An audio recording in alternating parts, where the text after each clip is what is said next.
Just finished quick sketch. Scott wasn't able to come today, and I was so out of it. Just one of those days. I mean, these were all very quick.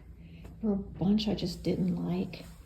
I tried to do warms like pinks, and then I tried to do blues, trying to figure out, what is working and what isn't. And these are all about 9 by 12.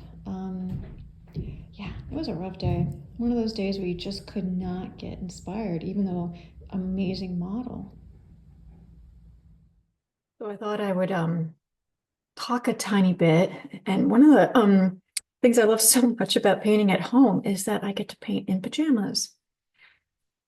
We like this robe, LL Bean.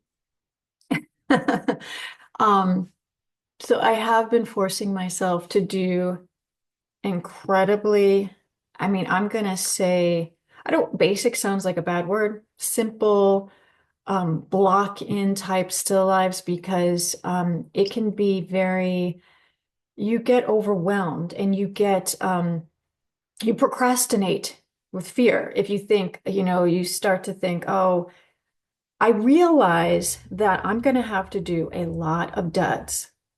And because I don't want to do still lifes like every brushstroke is precious. How do I turn that apple so much? My goal, just like in a portrait, is to like start off with what you might call extremes.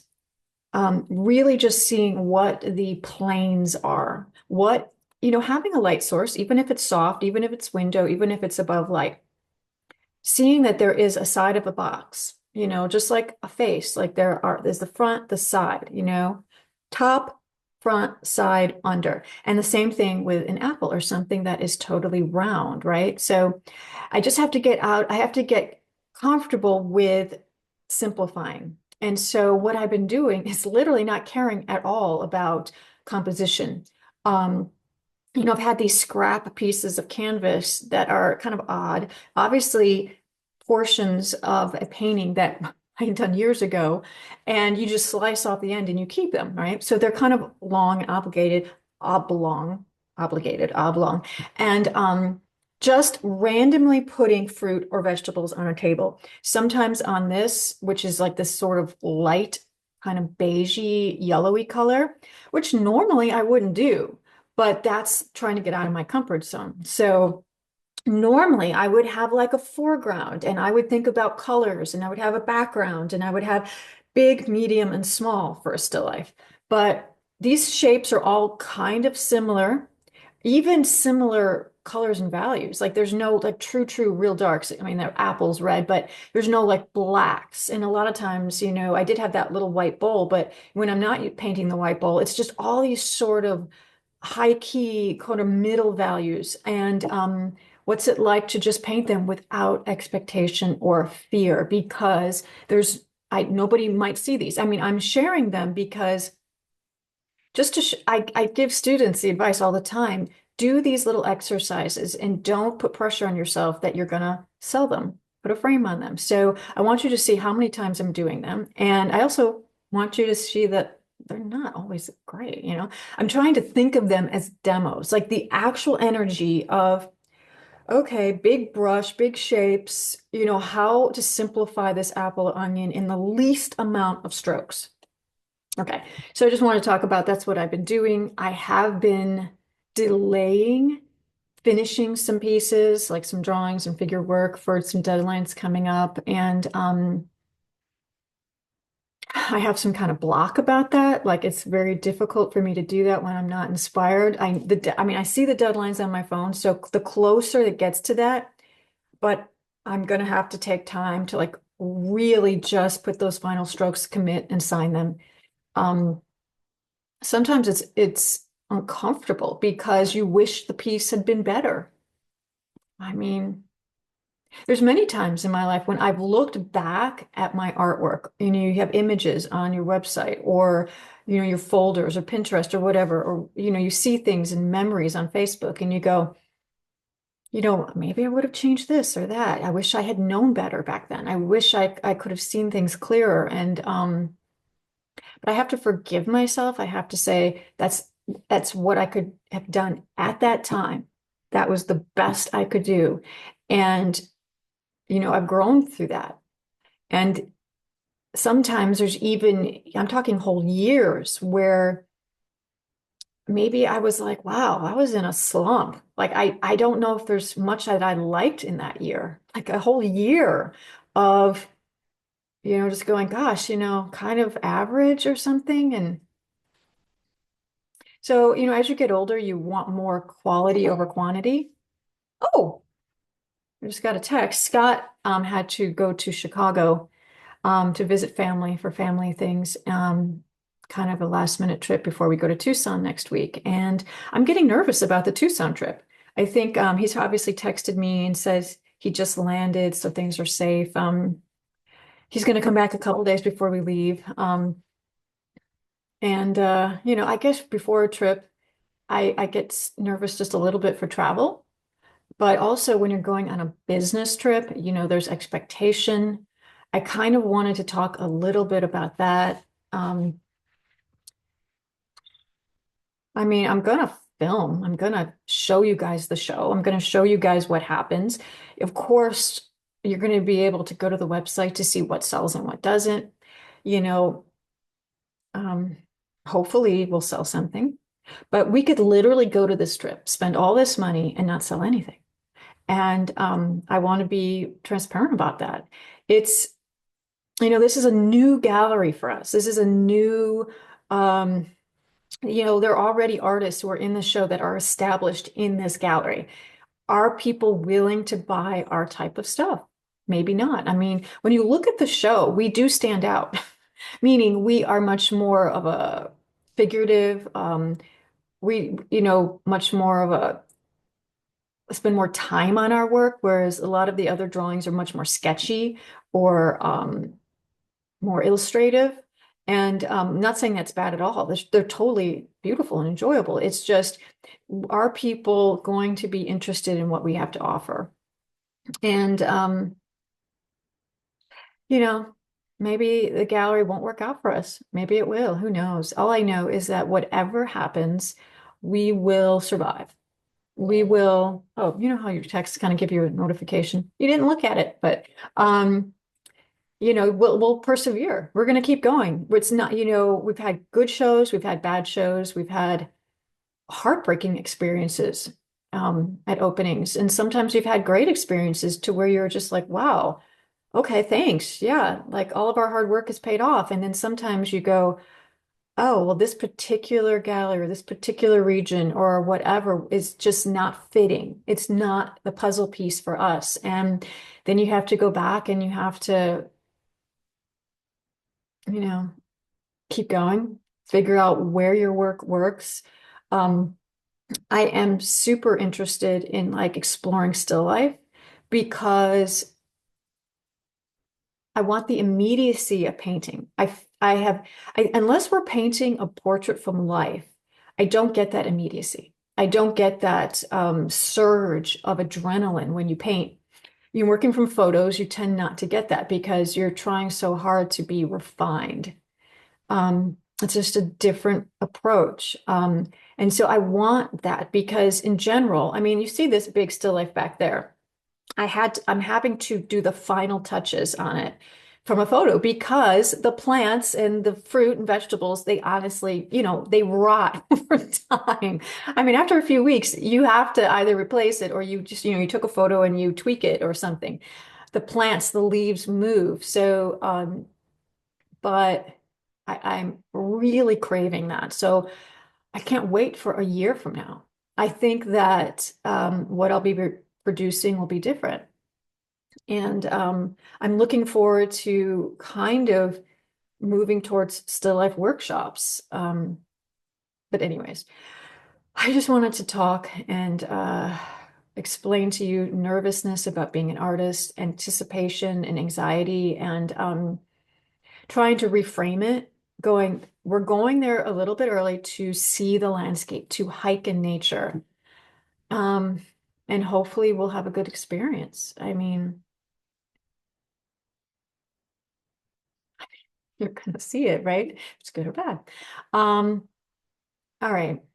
Today, I started another simple. So what I've been doing is literally just dropping vegetables or fruit on a table and just saying, okay, this is what I'm going to paint. Because it takes away from this idea of a perfect setup. Now, as I get more comfortable, yeah, then I will be more art directing. But sometimes just being organic, like literally just throwing things on a table and looking at it, like moving this way, seeing it eye level, maybe looking at it from above down, soft light, spotlight, just painting it, like not overthinking it. Um, I've been listening. Oh, God, I have so many books on tape that I am rifling through. I just started listening to Philip Pullman. He wrote The Golden Compass in that series. And his latest one, which took like, I'm saying 4 or 5 years or more to come out. I had listened to him, and he has so many chapters in this books of series. And years ago, I kind of finished one and I was like, okay, it left us on a cliffhanger. And then, oh my God, I was Googling what happened to Philip Pullman? Where's his next book? And then it just said, I think he had an illness or like it's coming out or he's working on it. And I'm like, what? Like, what if something happens to him and we don't have so you had to pre-order this book on Audible, and it's the Subtle Knife series. And so I am re-listening to the book before just to catch myself up because I remember the day it stopped and it was like, what? Wait, how? There's no finish. So, I love those type of books. I absolutely love like The Lion, the Witch, and the Wardrobe. I love all these I mean, what you might call children's books. I love Harry Potter. I can't tell you how many times I've re-listened to that because not only the story, but these readers I mean, it's important, like the narrator. And so Philip Pullman is excellent. God, he's such a genius. I mean, the daemons, every time I think about having a daemon, my heart swells because I want one so bad. Um, so I've just been listening to that, and I have Zoom, usually a few times a week, if not every day, I have a Zoom where I meet people and I talk to them about their art, and we, you know, whatever, brainstorm, or I give them homework, or they send me what they're working on and I give them suggestions. And it is something I look forward to. I love it. I absolutely love painting and then taking a break and meeting people over Zoom, like I'm having a pen pal, and we talk and we become friends. You know, and then I go back to painting. It's going to be beautiful today. I just feel anxiety about this trip next week. So I thought I would talk about it.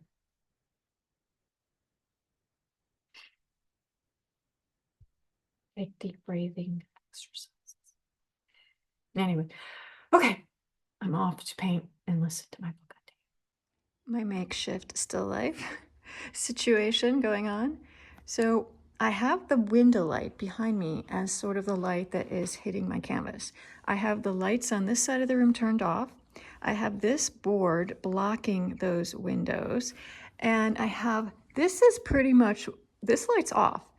This light is what is giving the direction. Now, it's tricky because there's lots of yellows and oranges on this sort of natural wood, but I just wanted to work on high key. And I happen to have this really old, this is one of those super thick gator board with the Clausens on it. It probably was a canvas that we had a long time ago because we would order, if we were going to have a really big size, we would get the thick. And then I mean, it's obvious that we cut it down. I just happened to have this forever. And it literally, I was like, I just happened to have these vegetables and fruit sitting here. And I moved this a little bit just so that it would get more light. And just decided, okay, I blocked in just the very rough, very basic shapes.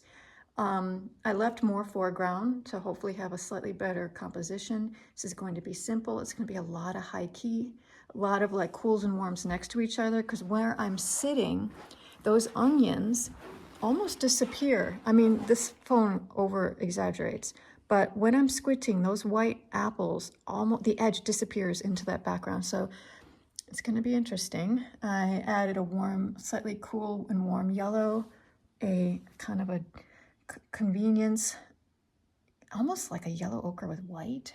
What else did I added? A manganese blue, ivory black.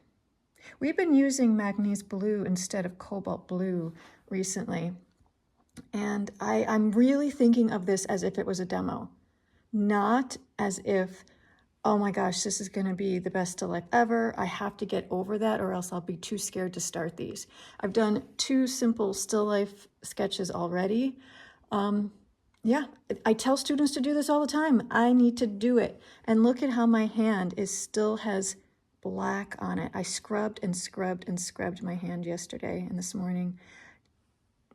I spray painted something black yesterday and I actually got my hand in the way. It's so stupid. And now my hand looks like it's black and it will probably be black for the rest of my life. Everything's still a little makeshift. I have my stuff here. Yep, just talking you through it. And no rhyme or reason. Literally, that's how the stuff looked kind of on my table as I was moving things around.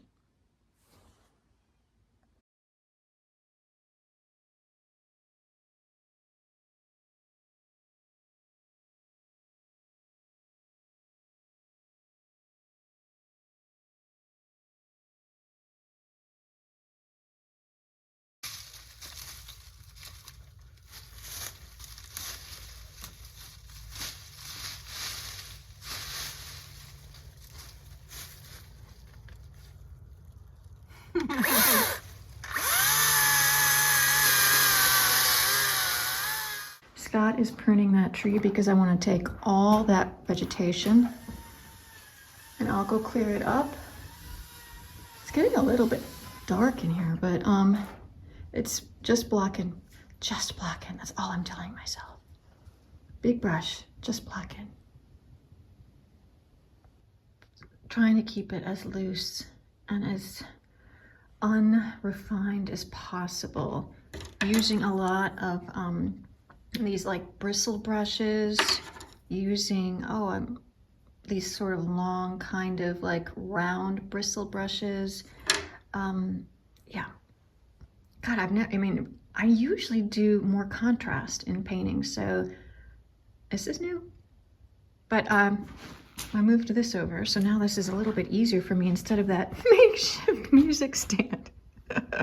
That was a disaster waiting to happen. Every time I put my brush in the mineral spirits, I was visualizing it spilling all over the floor. So I was finally thought, Susan, this is on wheels. Freaking move it over. So it's helping me out a little bit.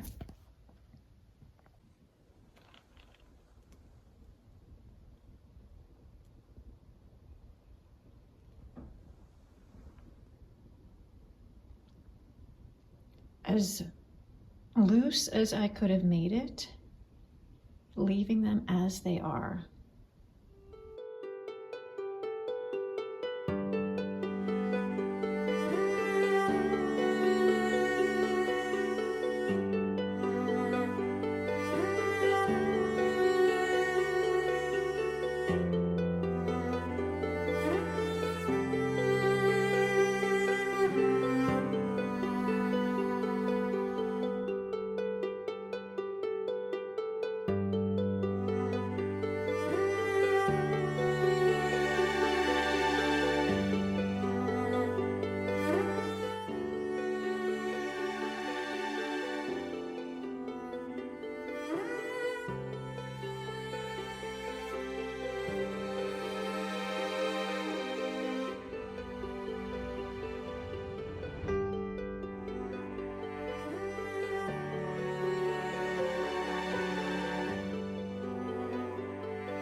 trying to do these as fast as possible. So no actually trying to what you might call model, just flat, simple, trying to just to have different types of yellows, different types of greens, different types of reds. Really thinking in a demo mode. Subtlety and beauty and all that other junk will come later for future still lifes.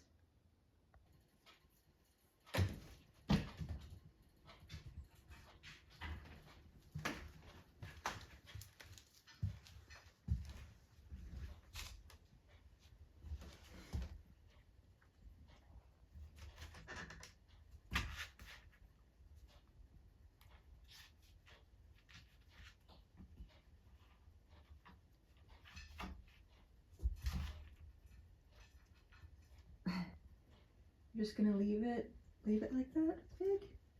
I think it still has some life in it.